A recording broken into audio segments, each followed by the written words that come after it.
Welcome to Josh Sadler's show, and this is sadly, buddy, the last show of the season. The old season wrap-up is what we call it. Yes, sir.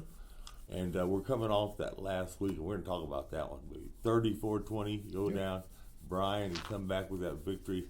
I know those boys felt good. They did. It was good to get the quote-unquote monkey off her back, but they were very excited with, the product they put on the field. And it really was the first time this year that our entire offense has been on the field together at the same time. And for us to go out there and put up 34, and we had a chance to put up a little bit more, but, we fumbled down inside the 5 one time and had a couple of drives that got stalled out due to, some penalties and things like that. But just to see our kids execute at a high level, to the level that I expected to see, pretty much the entire year. Defense played well. We were all real excited. It was good to finally put that product on the field. I hated it had to be week 10. Well, but that's some of those things are out of my control. Kids get hurt.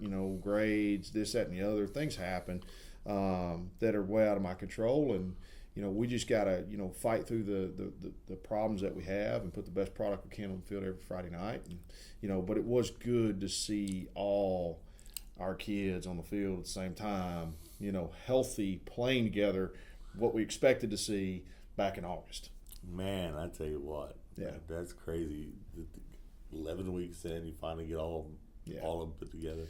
Yeah, and it's a tough pill to swallow, especially when you start the season without your quarterback, and then trying to get him back into the swing of things. And then you got it going, buddy. Right, and then, as soon as we got a quarterback back, that our number one receiver goes down with a knee injury, and we'd already had our number two receiver down with a collarbone from the beginning of scrimmage, and our running back had a concussion here and there. And these are all things that are out of your control. I mean, you can do the strength and conditioning and all that kind of stuff, but when those things happen, there's nothing you can do. Yeah, and it's no fault of the kids, no fault of our coaching staff, no fault of strength conditioning coordinator. Yeah. It's just fluke things that happen. Because, one of the things we do as head coaches is at the end of the year, we'll go back and evaluate all the injuries that we have.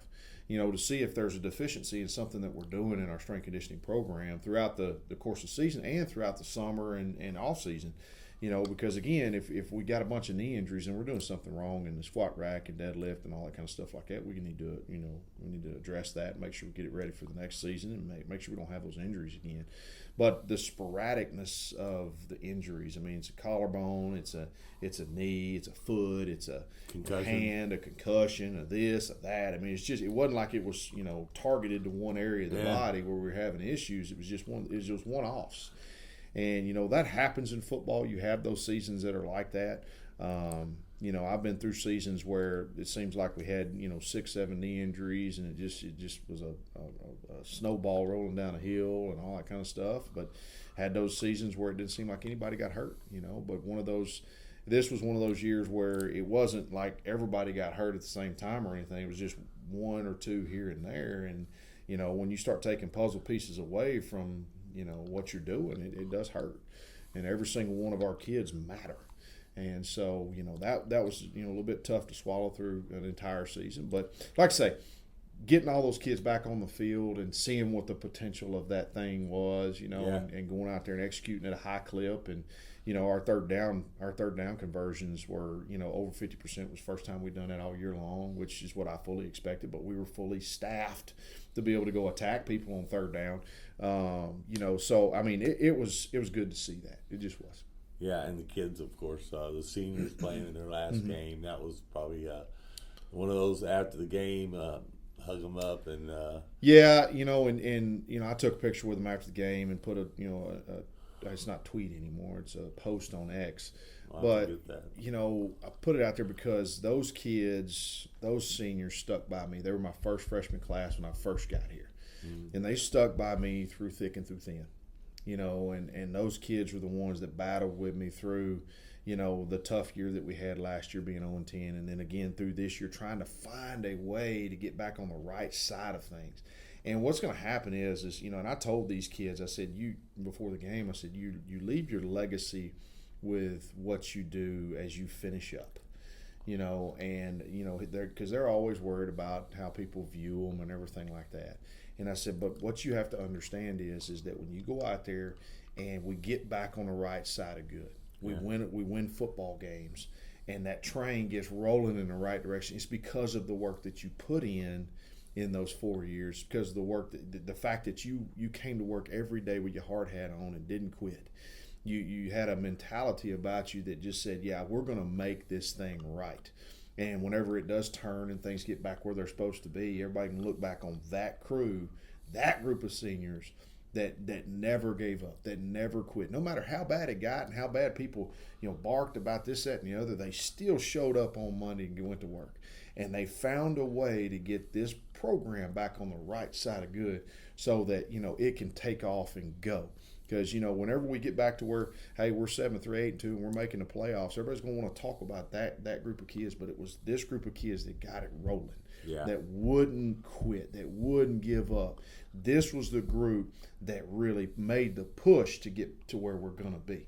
Yeah, exactly. I don't know how to put it any better. Well, and that's why I'm so proud of these young men. Oh yeah, because again, it's real easy, and that's a thing we face in our culture and our society today.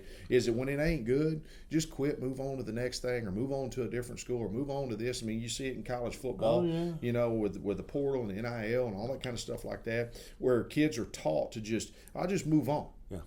I'll just go to something else that looks like it's better for me. These kids didn't do that. Yeah. And for that, they're always going to have a special place in my heart because they stuck beside, they bought into the message, which was never, ever quit. We grind, and it's one of our things that we live by, the G, the R, the I, the N, the D, and the end of it is we never, ever quit. And those kids lived by that. For however many days it was this year, for 11 weeks, 12 weeks, 13, 14. I mean, you count all 2 days in the summers. I mean, it's almost 365 days a year nowadays. Yeah. But, but they never, ever quit, and they always had a smile on their face. They may not have, necessarily liked exactly what we were doing. It was tough at times, but they still showed up and they still played their tails off. And for that, I'll always be grateful to them. Yeah, and you got some youngsters out there that they were mentoring. Yes. At the same time, yep. And that's going to be great. The next couple of years are very bright here. I'm going to absolutely buy me some sunglasses.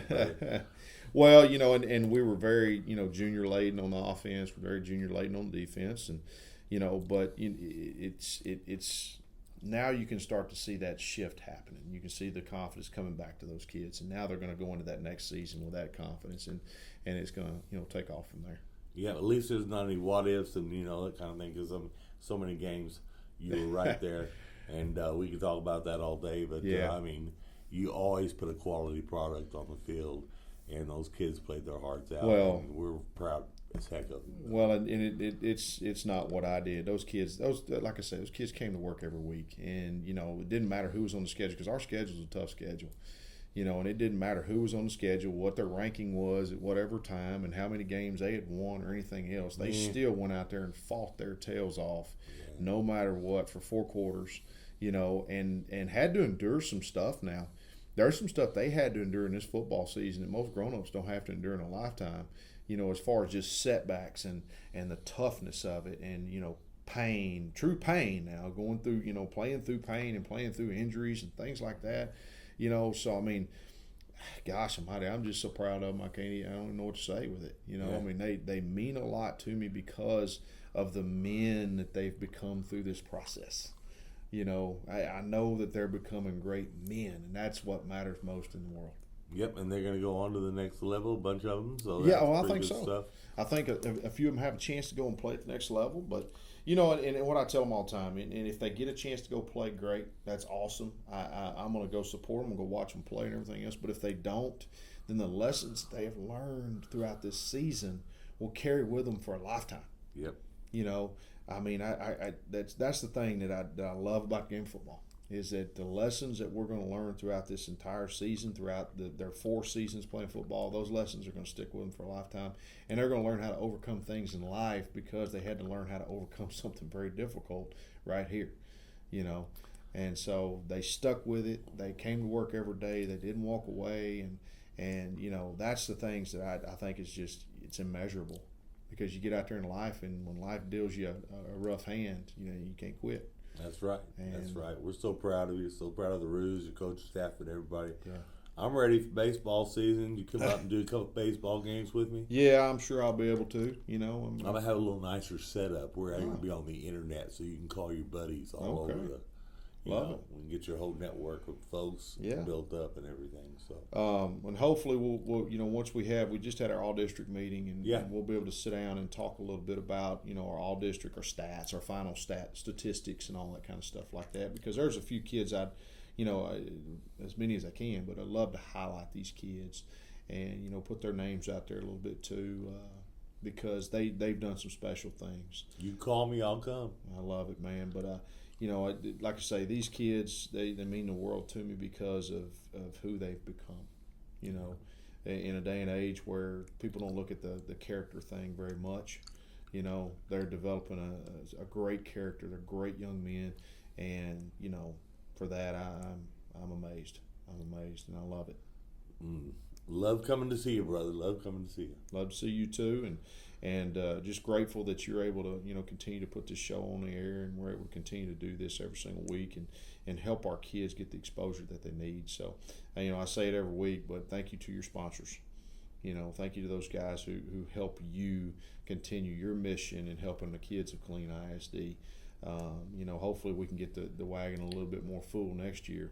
With those folks that want to help it. But just understanding what Dan's mission is the most important piece. It's not about Dan Hull. It's not about I-14. It's about the kids of Killeen ISD. And as long as we keep our mind and our mission set on kids, we're going to be just fine. That's right. That's right. Appreciate you and love you, brother. Thank you. I appreciate you too, Dan. I thank you for everything you do, brother. Have a good one. Hey, I appreciate you. And as always, go Big Roos. This has been an I-14 Sports Network production, bringing the heat from the heart of Central Texas.